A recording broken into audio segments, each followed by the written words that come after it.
What makes our planet an alive one? You probably immediately thought the animals that reside on it or the people who do, even though we all know that there are more factors to it than just those two if we dug a little deeper. Billions of living beings right in front of us that we graze past on the day-to-day. Trees, grass, bushes, and if you dig even deeper, microorganisms, bacteria, viruses. It doesn't need eyes or a mouth to be alive. It could just be. But we don't think about that. We are too caught up in the task at hand. We're tunnel visioned more often than not when we're only a tilt of a head away from observing the beauty that is naturally there. The beauty that can help us escape for as long as we may like into another world almost. A world that lives parallel to the one we've come to live in as a reaction to our jobs, schooling, or whatever other requirements we may have to abide by.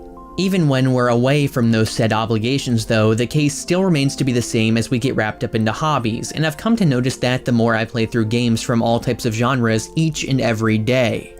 Think about it. When was the last time you, instead of striving to complete a main story, went around or do side missions, took the time to stop and notice? Pay attention to the charm which is so prominent, the art that has been so carefully crafted.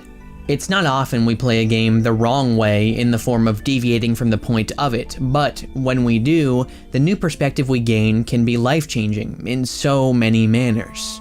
Sea of Thieves has been the one title that has helped me to do just that the most out of any of them. There is an overall goal, things that you should be doing, but the game gives you a free will to take the opposite approach and do whatever you'd like, even if that may just so happen to be nothing at all. And on top of that, it makes it so the act of nothingness is the most exciting part of your entire playthrough by providing an atmosphere that is unlike no other I have ever experienced. The wind against the sails. The crash of the waves. The vibrant colors that engulf the sky as the day begins and ends. I could sail forever, getting not one thing done, and still enjoy every second. It's just that good. Sea of Thieves is a pirate game. The pirate game, with the best pirate elements in the entire genre. But I don't spend a majority of my time in it on a ship, or near civilization. Conflict. There's so much life in this game when it comes to players, animals, or whatever else, but it feels more alive than ever at a distance, in complete seclusion.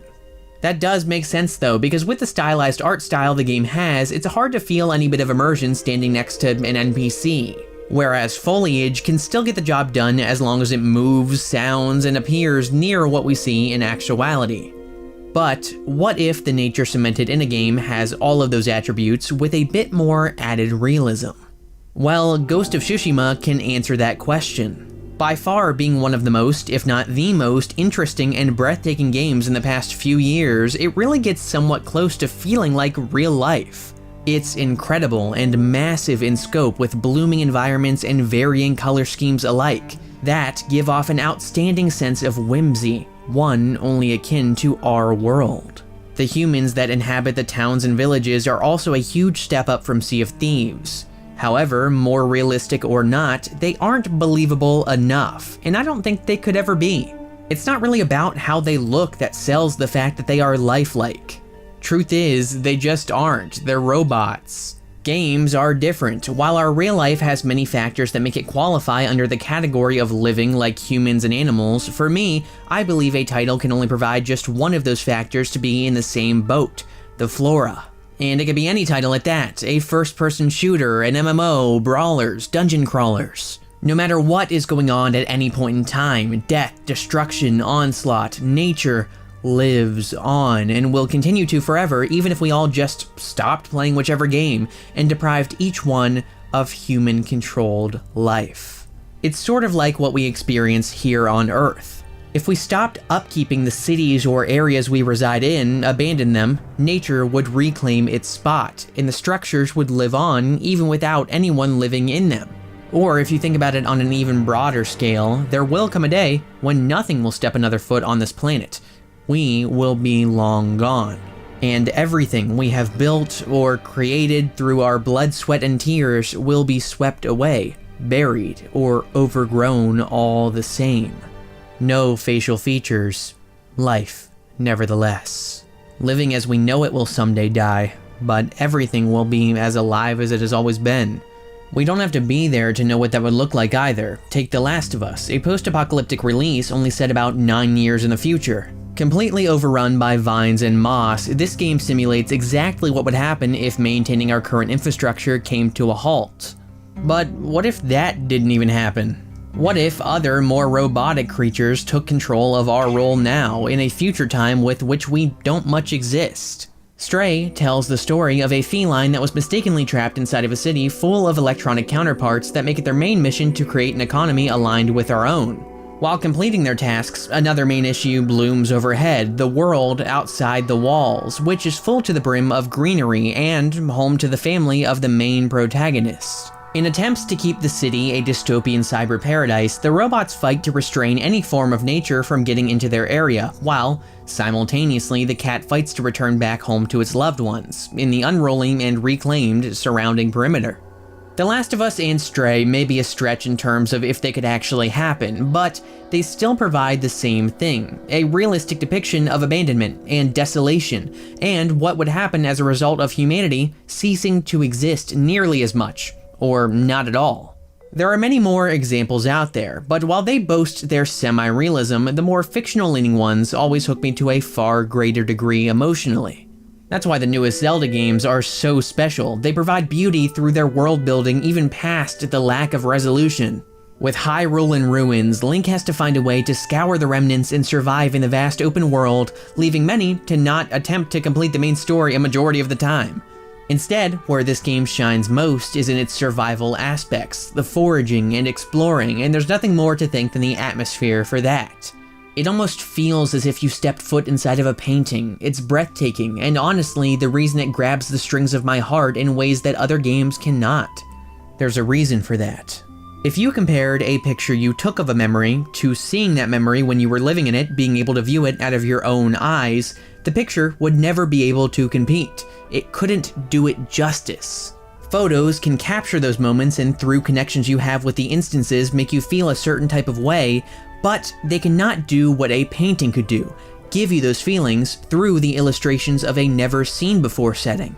That's the problem. The more games strive for hyperrealism at the cost of stylization, the less character they often hold. And since nothing could ever compare to seeing our actual life out of our own eyes, the more they evolve and try to do just that, the more they will continue to fall flat immersion-wise. That's why the nature and how it's shown in Sea of Thieves is a significant intimate experience in comparison. It is art. And art supplies intimacy, emotion, deeper meaning, and the same aroma for me standing outside right now would. Even though outside doesn't look like a tropical island, it doesn't have to. Just as eyes or a mouth aren't a requirement to call our planet living, a game like this does not require high faithfulness to our livelihood to be the most alive one in the community.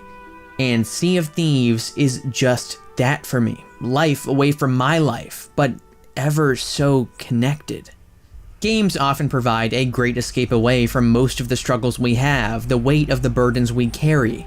But they don't, or can't always, no matter how dire your need to escape from your real life may be, or how massive or minuscule in scale a problem is. Some are made, built from the ground up to stress you out even more. This mostly comes in the form of highly competitive releases, which just so happen to make up what the majority of the community plays, or what the majority has at least attempted to play. Either way, even in the toughest of games, we can still find peace. I frequently play Hunt Showdown, a gritty, hardcore extraction shooter which is horribly optimized, plagued with an old engine, features an uncentered crosshair, and the most devoted and skilled players I have ever witnessed in almost anything I've ever played. Hunt is an extremely slow-paced game. You can play it faster, but 9 times out of 10 you'll get gunned down from people you never even saw to begin with as soon as you start to run or walk. That's because the game is full of audio cues, ways to force you to decrease your pace, and play with an added amount of stealth. Injured horses will scream and alert people of where you are as soon as they detect you near them. Or crows will fly up into the sky and caw. Glass will make loud crackling noises if stepped on. And dogs will bark if you get too close. As a result, the setting is that of a dense swamp that you can tactically inhabit for entire matches sometimes. This leaves you with a lot of time in between fights or objectives to fully take in all the soft brushes of the breeze as it blows through the thick, tall grass.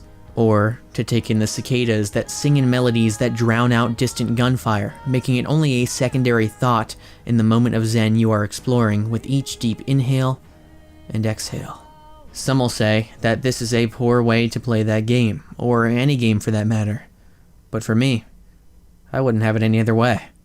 Nature may be beautiful, but more than that, it is immense in power.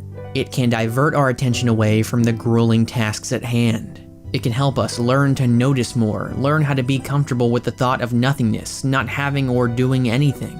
It's therapeutic in ways that even therapy itself cannot be. And it isn't even held within the bounds of the real world. We can experience the same thing all throughout our hobbies. I love nature, and that helps me to love life, to love almost everything I do. Whether that be just enjoying my games more or enjoying my time off of them. It's important to go outside and get that much needed breath of fresh air. So, do it. Or maybe deviate from the path a bit and slow down, notice, while you stay inside and play one of your favorite releases as an alternative. Either way, that one shift in mentality, that one small change in habit, could make you feel more alive than ever.